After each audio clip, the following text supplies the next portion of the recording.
Olá, eu sou o professor Lucas Neto. Sejam bem-vindos a mais um programa Escola Bíblica no seu lar. Hoje nós vamos estudar a lição de número 8, que tem como título A Evangelização dos Grupos Religiosos. Dentro deste tema nós vamos falar sobre 3 assuntos. O primeiro deles será os mitos da religião. Em segundo lugar, vamos falar sobre como evangelizar os religiosos. Em terceiro lugar, vamos falar sobre religiosos que representam desafios. Vamos então dar início à nossa aula de hoje. Os mitos da religião. Definição etimológica de religião. Oriunda da palavra do latim religare, que significa ligar novamente, voltar a ligar ou religar. Este termo indica o estado de união entre os homens e uma entidade sobrenatural que exerce sua autoridade sobre os seres humanos, segundo preceitos, estatutos e juízos materializados por ritos, cerimoniais, crenças e ações religiosas que reconhece a entidade sobrenatural como um Deus.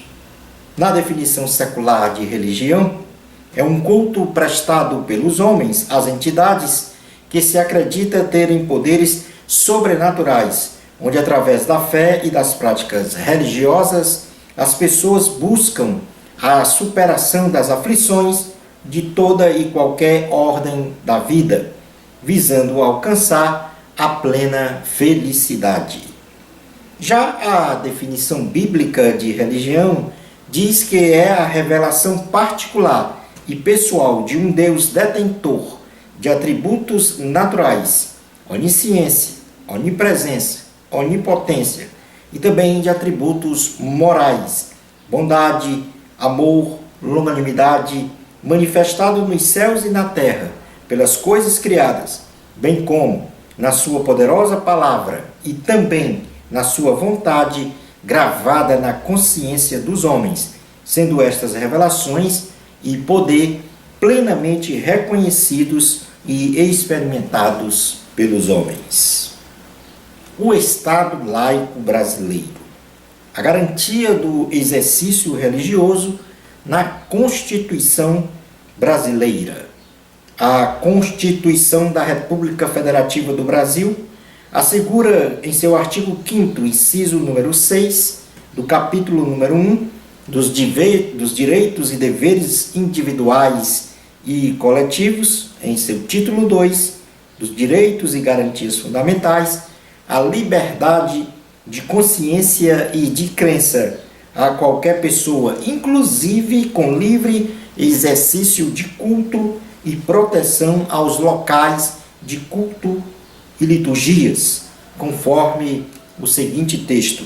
Artigo 5º, inciso 6 diz: é inviolável a liberdade de consciência e de crença, sendo assegurado o livre exercício dos cultos religiosos e garantida na forma da lei a proteção aos locais de culto e às suas liturgias. Portanto, no Brasil, está assegurada na Carta Magna a nossa liberdade em prestar culto e adoração ao Deus Yahvé, porém, havendo ainda a completa separação entre o Estado brasileiro e as instituições religiosas quanto à administração de governo do povo. O Estado laico, o Estado teocrático e o Estado confessional. O Estado laico, ele garante a liberdade religiosa a todos os seus cidadãos e, por meio de suas instituições, promove a igualdade das diversidades religiosas em suas manifestações litúrgicas, porém, não admite qualquer interferência sociopolítica e cultural das entidades religiosas no governo da nação. O Estado teocrático tem como fundamento de governo o total controle das políticas públicas e das ações do governo por uma religião que predomina e deve ser seguida pelos seus cidadãos como religião oficial, como, por exemplo, o Vaticano, cuja religião oficial é a católica, apostólica e romana. O Irã, cuja religião é o islamismo. E Israel, cuja religião é o judaísmo. O Estado confessional se caracteriza por reconhecer uma religião oficial. Entretanto, esta não participa das ações governativas do país, apesar de ter bastante influência quanto às suas opiniões na administração política do Estado. Portanto, até agora na nossa aula nós vimos as definições de religião do ponto de vista etimológico, secular e bíblico, e vimos o conceito de Estado laico, de Estado teocrático e de Estado confessional. Ou seja, a Igreja Institucional Brasileira deve pregar com bastante intrepidez o Evangelho de Cristo, pois a Bíblia Sagrada afirma categoricamente que feliz é a nação cujo Deus é o Senhor Jesus Cristo. Mas, dentro deste princípio de religiões, qual é a essência da fé cristã? Para que possamos evangelizar os grupos religiosos. Em primeiro lugar, o cristianismo ele traz em sua essência características próprias que não se encontram nas religiões mundiais, as quais passamos a mencionar neste momento. Então, só o cristianismo tem estas características essenciais na sua formação, na sua configuração. E a primeira característica é de que Cristo é o próprio Deus Criador, que veio ao mundo terrestre e se revelou aos homens para anunciar a salvação, retirando deste mundo o pecado. No Evangelho de Cristo, segundo escreveu João, em seu capítulo 1, versículos 29 ao 34, diz assim: no dia seguinte viu João a Jesus, que vinha para ele, e disse: eis o Cordeiro de Deus, que tira o pecado do mundo. É este a favor de quem eu disse: após mim vem um varão que tem a primazia, porque já existia antes de mim. Eu mesmo não o conhecia, mas a fim de que ele fosse manifestado a Israel, vim, por isso batizando com água. E João testemunhou dizendo: vi o Espírito descer do céu como pomba e pousar sobre ele. Eu não o conhecia. Aquele, porém, que me enviou a batizar com água, me disse: aquele sobre quem vires descer e pousar o Espírito, esse é o que batiza com o Espírito Santo. Pois eu, de fato, vim e tenho testificado que ele é o Filho de Deus. Em segundo lugar, como segunda característica do cristianismo, da fé cristã, Cristo é o único meio de religação do homem com Deus. Cristo é o único meio de religação do homem com Deus. Primeira carta a Timóteo, capítulo de número 2. Primeira carta a Timóteo, capítulo de número 2, versículo 5, diz assim a palavra do Senhor: porquanto há um só Deus e um só mediador entre Deus e os homens, Cristo Jesus, homem, o qual a si mesmo se deu em resgate por todos, testemunho que se deve prestar em tempos oportunos. Como terceira característica, não existe outro Deus além de Jesus Cristo. Isaías 44, livro de Isaías, em seu capítulo de número 44, versículo 8, diz assim a palavra do Senhor. Isaías 44, 8. Não vos assombreis nem temais. Acaso desde aquele tempo não vos fiz ouvir, não vos anunciei? Vós sois as minhas testemunhas. Há outro Deus além de mim? Não, não há outra rocha que eu conheça. Como quarto ponto, Adão e todos os homens nascidos de mulher são pecadores, exceto Jesus, pois Cristo não tem pecado. Carta aos Hebreus, capítulo de número 4. Carta aos Hebreus, capítulo de número 4, versículo 15, diz assim a palavra do Senhor. Porque não temos sumo sacerdote que não possa compadecer-se das nossas fraquezas. Antes foi ele tentado em todas as coisas, à nossa semelhança, mas sem pecado. O autor de Hebreus estava falando aqui sobre Jesus Cristo. Como quinta característica, somente Cristo deu a sua vida na cruz do Calvário para a remissão dos pecados de todos os homens. No Evangelho de Jesus, segundo escreveu João capítulo 3, versículo 16, está escrito: porque Deus amou o mundo de tal maneira que deu seu filho, melhor dizendo, unigênito, para que todo aquele que nele cresce não pereça, mas tenha a vida eterna. Somente Cristo, em sexto lugar, como sexta característica, somente Cristo ressuscitou, vencendo a morte, e nos deu a oportunidade de alcançarmos a vida eterna. Carta aos Efésios, capítulo de número 4, versículos 1 ao 10, diz assim a palavra do Senhor. Aliás, Efésios capítulo 2, do versículos 1 ao 10 diz: Ele vos deu vida, estando vós mortos nos vossos delitos e pecados, nos quais andastes outrora segundo o curso deste mundo, segundo o príncipe da potestade do ar, do Espírito que agora atua nos filhos da desobediência, entre os quais também todos nós andamos outrora, segundo as inclinações da nossa carne, fazendo a vontade da carne e dos pensamentos. E éramos, por natureza, filhos da ira, como também os demais. Mas Deus, sendo rico em misericórdia, por causa do grande amor com que nos amou, e estando nós mortos em nossos delitos, nos deu vida juntamente com Cristo. Pela graça sois salvos.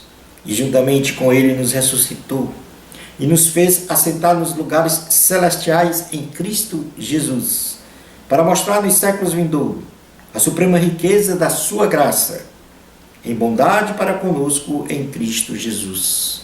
Porque pela graça sois salvos, mediante a fé. Isto não vem de vós, é dom de Deus, não de obras, para que ninguém se glorie, pois somos feitura dele, criados em Cristo Jesus, para as boas obras, as quais Deus de antemão preparou para que andássemos nela. Em sétimo lugar, Cristo é o único caminho, a verdade e a vida. No Evangelho de Jesus, segundo escreveu João, capítulo 14, versículo 6, diz: Respondeu-lhe Jesus: Eu sou o caminho, e a verdade e a vida. Ninguém vem ao Pai senão por mim. Derrubando mitos religiosos. O mito de que todas as religiões são boas não se justifica, pois existem religiões que matam em nome de uma divindade e em seus ritos, ferindo então a dignidade do ser humano, feito à imagem e semelhança de Deus.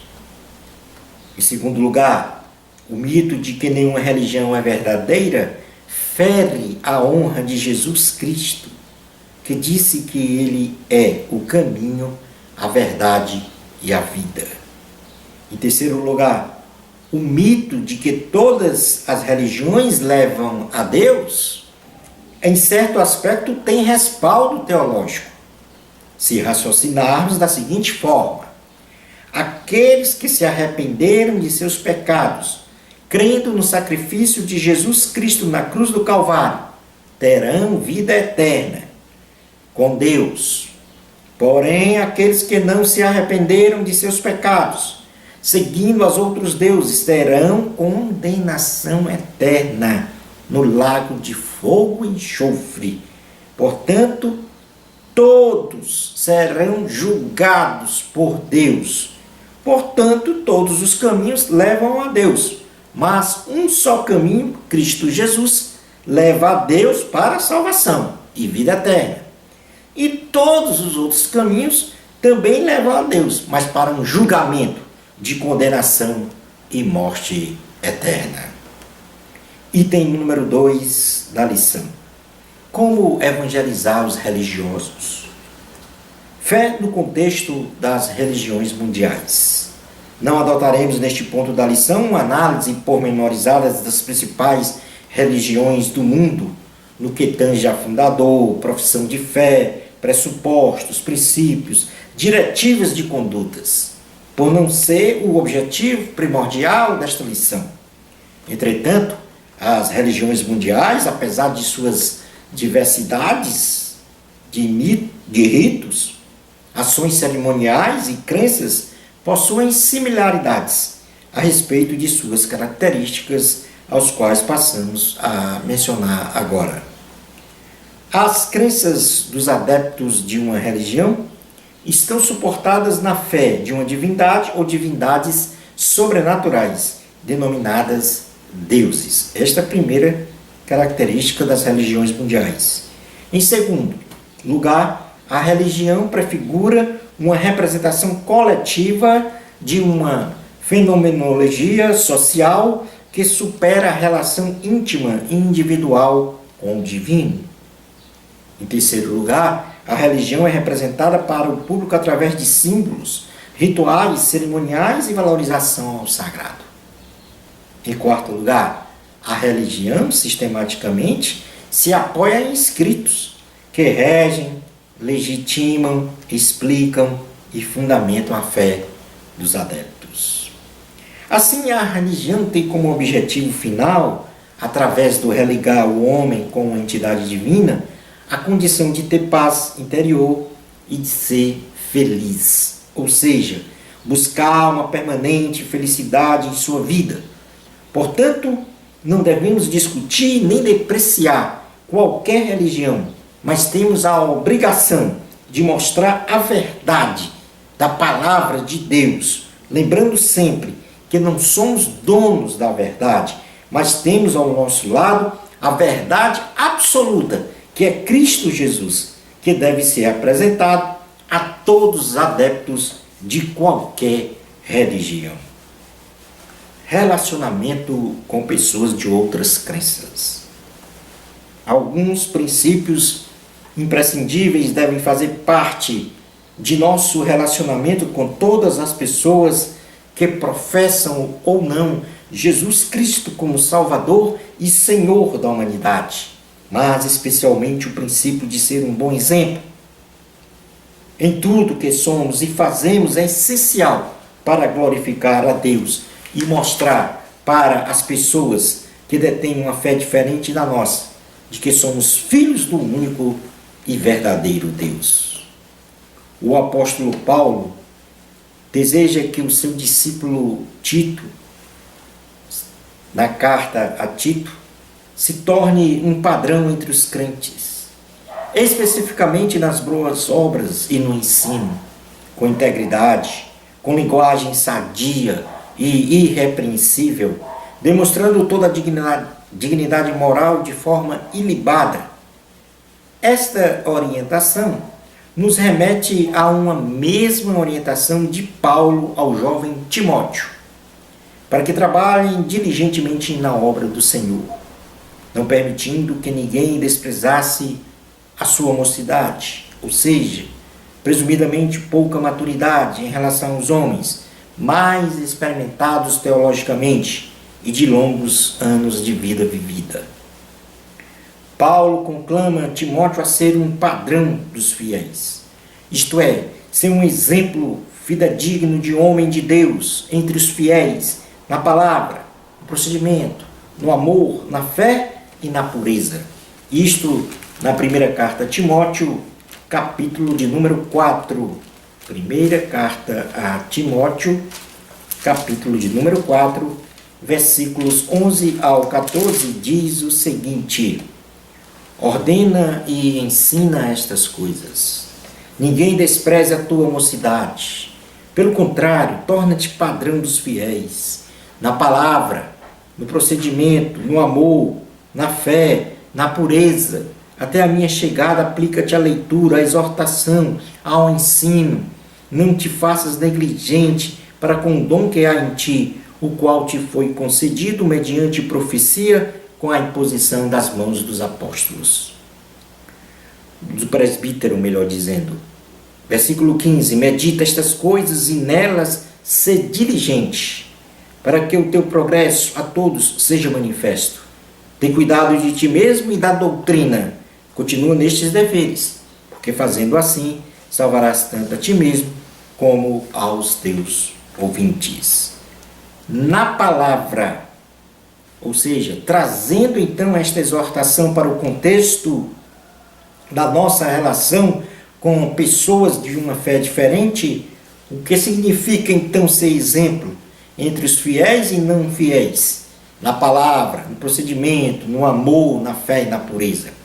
Na palavra, ser exemplo na palavra significa que devemos sempre proferir palavras de edificação, guardando a nossa boca das murmurações, da destruição, de impropérios, das palavras torpes, das fofocas, das contendas que em nada edificam, santificam ou abençoam o ser humano. Ser um exemplo no procedimento. Deus retribui a cada um segundo o seu procedimento. Devemos ser verdadeiros e o que dizemos ser e o que dizemos ser. Só seremos sábios e inteligentes se praticarmos a nossa fé, alicerçados em boas obras, com um procedimento íntegro, reto, idôneo e ilibado. No amor, ser um exemplo no amor. O amor de Deus é indescritível. Entretanto, podemos dizer que o amor, antes mesmo de ser manifestado por um sentimento, deve ser confirmado por um comportamento, segundo as características próprias do amor, enumeradas pelo apóstolo Paulo no capítulo 13 da primeira carta aos Coríntios. Ser um exemplo na fé. No sentido apologético da fé, o cristão deve estar preparado para responder a todo aquele que nos pedir a razão de nossa crença em Jesus. E para isso devemos impreterivelmente ter o conhecimento da palavra, manifestando a nossa fé com mansidão, temor e com boa consciência, sempre fazendo o bem a todos. E ser exemplo na pureza.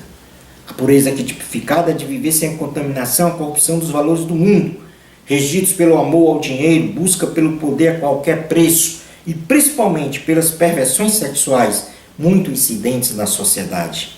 E para isso, o homem ou a mulher de Deus deve fugir dos desejos malignos, se conservar puro, não participando dos pecados dos outros, se manter puro, alicerçado na busca do Senhor e na observância de seus mandamentos.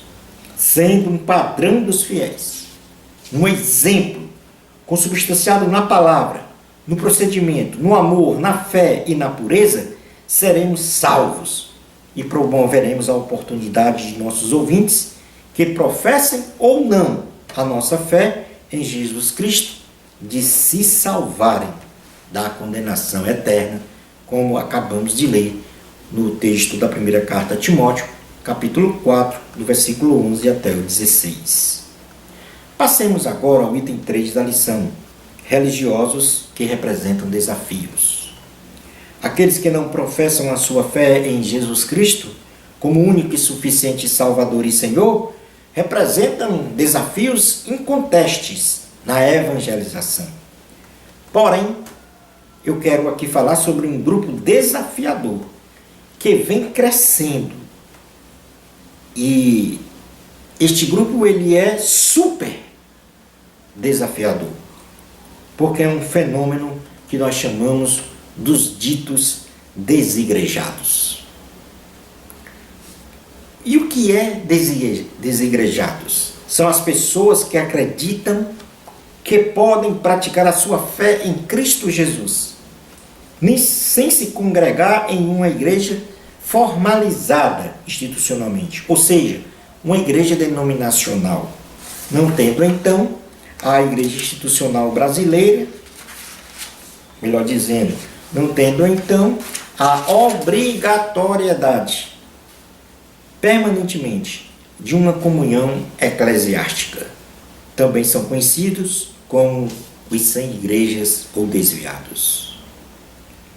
Algumas características importantes dos desigrejados, em nosso tempo presente, nós podemos observar um fenômeno social teológico que é o aparecimento de grupos sociais religiosos que advogam a rejeição da estrutura e da organização eclesiástica da igreja institucional, consubstanciada por suas falhas administrativas e pelo não atendimento das expectativas espirituais das pessoas.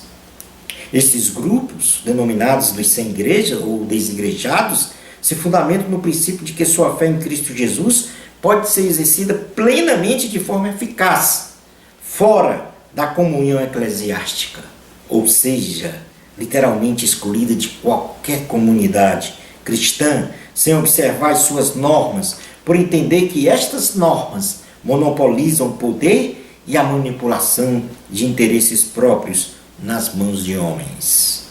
Consideram então que a comunhão do eu sozinho ou individualista é suficiente para alcançar a sua maturidade espiritual e a plena comunhão com Deus, devido às seguintes características. Em primeiro lugar, adoram a Deus fora dos templos e sem liturgias pré-estabelecidas.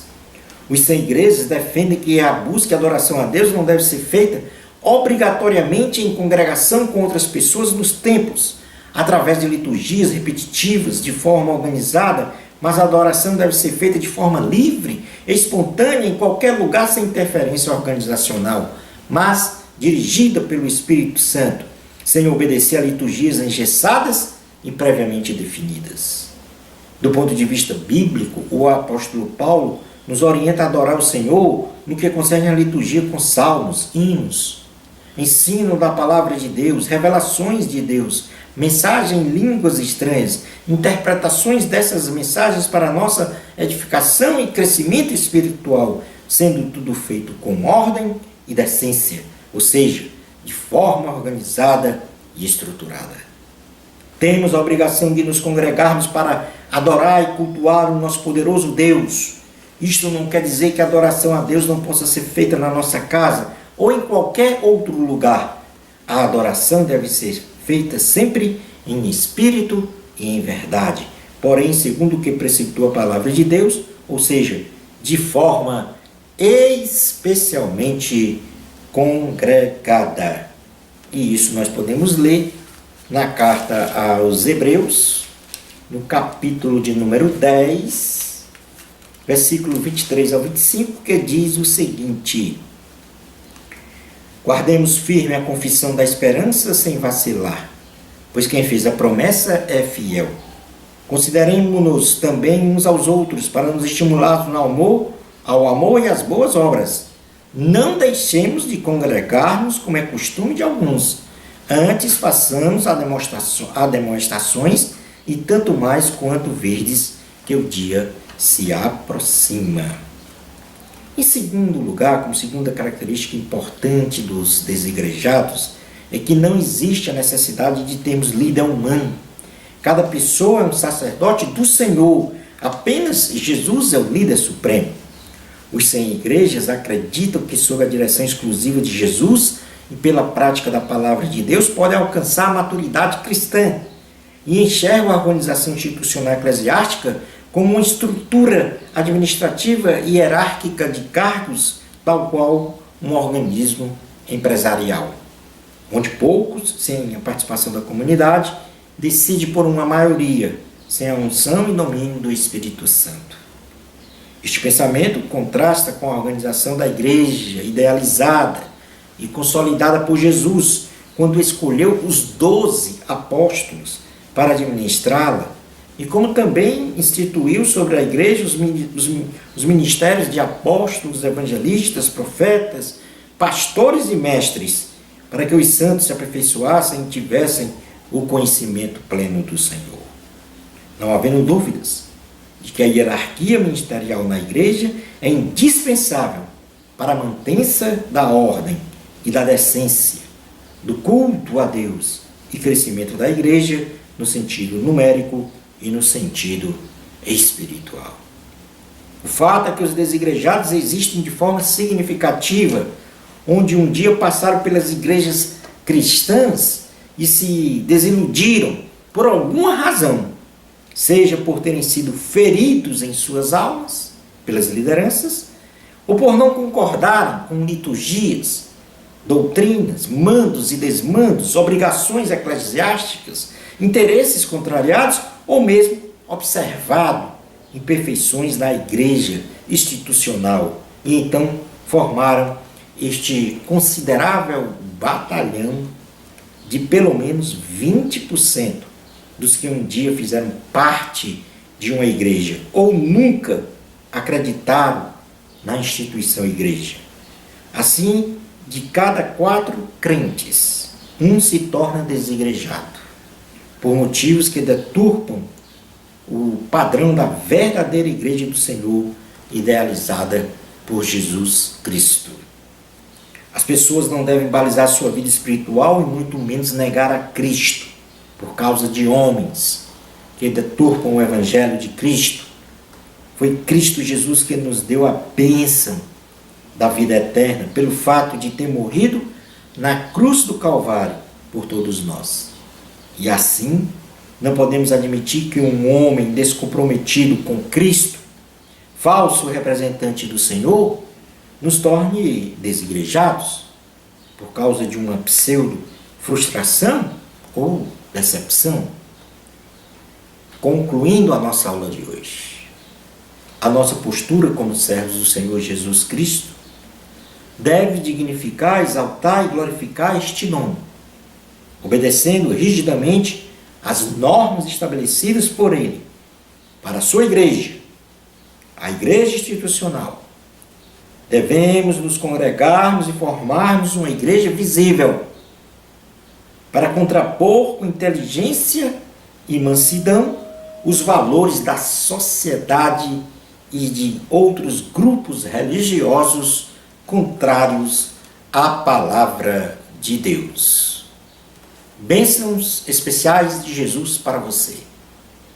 Amor a Cristo. A glória é de Deus. Até o nosso próximo programa Escola Bíblica no seu lar, se Deus permitir.